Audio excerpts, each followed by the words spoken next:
नमस्कार, देख रहे हैं वीआईपी न्यूज़ और मैं हूं आपके साथ दिव्या मिस्त्री। रुक करते हैं छत्तीसगढ़ की विशेष खबरों की ओर। भारतीय जनता पार्टी के द्वारा शहर में बन रही सड़कों की जर्जर हालत से आक्रोशित भाजपाई पदाधिकारियों ने पीडब्ल्यूडी कार्यालय पहुंचकर अपना आक्रोश जताया। इस अवसर पर भाजपाई हिंदी भवन के सामने एकत्रित हुए और पीडब्ल्यूडी कार्यालय पहुंचे और जमकर नारेबाजी की, जहां प्रदर्शनकारियों को रोकने दुर्ग पुलिस विभाग की ओर से कार्यालय के मेन गेट पर बैरिकेड लगाकर उन्हें रोका गया। जानकारी के अनुसार प्रदर्शन के दौरान पुलिस और कार्यकर्ताओं के बीच धक्का मुक्की भी हुई है। कुछ पुलिस कर्मियों को हल्की चोटें भी आई। वहीं मामला शांत कराने दुर्ग पुलिस के सीएसपी वैभव बैंकर ने स्थिति को संभाला और भाजपाइयों ने संबंधित अधिकारियों को ज्ञापन सौंपा।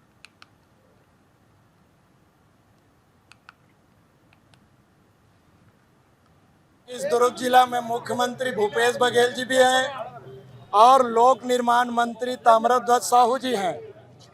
दोनों बड़े पद में होने के बाद उनके खुद के गृह विधानसभा, उनके खुद के गृह जिला, उनके खुद के गृह संभाग के क्षेत्र में एक तो निर्माण काम हो नहीं रहा है। लोक निर्माण विभाग के माध्यम से थोड़ा बहुत नरेंद्र मोदी जी जो पैसे दिए हैं, यहाँ पर्याप्त पैसे दिए हैं, लेकिन इन लोगों को दिखता है कि हमको कौन से काम को हाथ में ले जिससे भ्रष्टाचार करते बनेगा, ऐसे कुछ काम लेते हैं तो टेंडर देने में ही भ्रष्टाचार कर लेते हैं। टेंडर का जो नियम है, स्टैंडर्ड रूल्स है, उस रूल रेगुलेशन को फॉलो नहीं किया जाता। नियम को पूरे तोड़ मड़ोड़ के अपने लोग, अपने परिवार, अपने चम्मच इर्द गिर्द के लोगों को काम बांटते हैं। गुणवत्ताहीन काम होता है। कई इस दुर्ग के खुद नगर में ऐसे उदाहरण है जो 5 दिन 7 दिन में निर्माण काम हुआ है, सड़क वो उखड़ गया। पहले भी आंदोलन किए हैं, लेकिन भ्रष्टाचार की जननी कांग्रेस पार्टी और इसके शासन प्रशासन को कोई होश ठिकाना ही नहीं होता। इसीलिए आज हमने एसी के विरुद्ध घेराव किया है, आवेदन दिए हैं कि इन 4 साल 8 महीने में जितने निर्माण काम हुए हैं तो कौन कौन ठेकेदार को दिया है और किस नियम के तहत दिया है, आरटीआई के माध्यम से आवेदन लगाएंगे। ऐसे भ्रष्ट अधिकारी जैसे और भ्रष्ट अधिकारी लोग जेल में चक्की पीस रहे हैं, उसी प्रकार से लोक निर्माण विभाग में भी यदि भ्रष्टाचार अधिकारी है तो उनको जेल में डाला जाए। भारतीय जनता पार्टी के पास छत्तीसगढ़ में कोई मुद्दा नहीं है। ये कभी भी कहीं भी खाली आरोप लगाने का काम करते हैं। अभी जितने भी आरोप लगा रहे हैं वहाँ पर सड़कों का निर्माण पूर्ण नहीं हुआ है। अभी सड़क का निर्माण जारी है, निर्माण कार्य जारी है और पूर्ण होने के बाद अगर कुछ गलती होती तब आरोप लगाना चाहिए। अभी तो काम चल ही रहा है।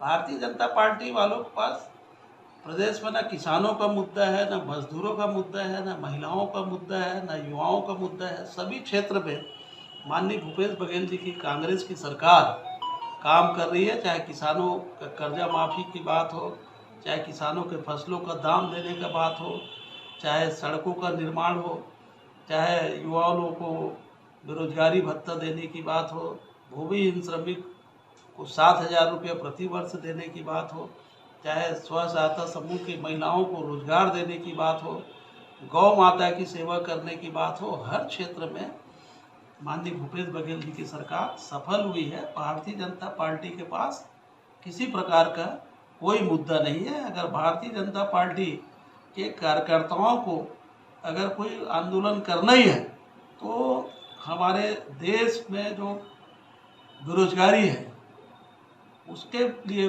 करें कि हर साल जो 2 करोड़ रोजगार देने की बात किए थे उस पर आंदोलन करना चाहिए। 15 लाख रुपया नहीं मिला है उसके लिए आंदोलन करना चाहिए। किसानों की आय पूरे देश में कैसे दोगुनी हो इसके लिए आंदोलन करना चाहिए।